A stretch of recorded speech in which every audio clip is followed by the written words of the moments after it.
Ito yung mga bagay tol na bakit ang Medellin ang 5 times winner, the greenest, the cleanest municipality of the Philippines. 5 times yan tol.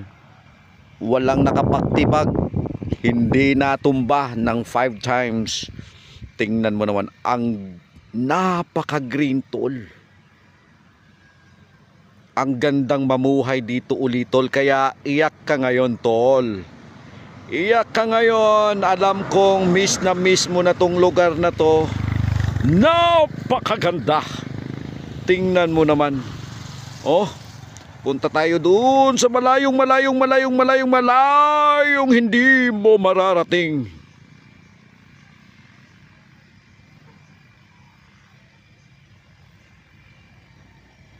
Ang layo na nun tol ha, ang layo na nun.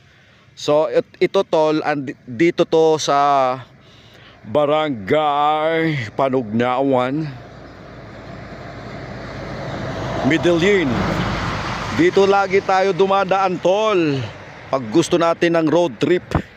Napakagandang mamuhay dito tol. Alam kong miss na miss mo na to dito.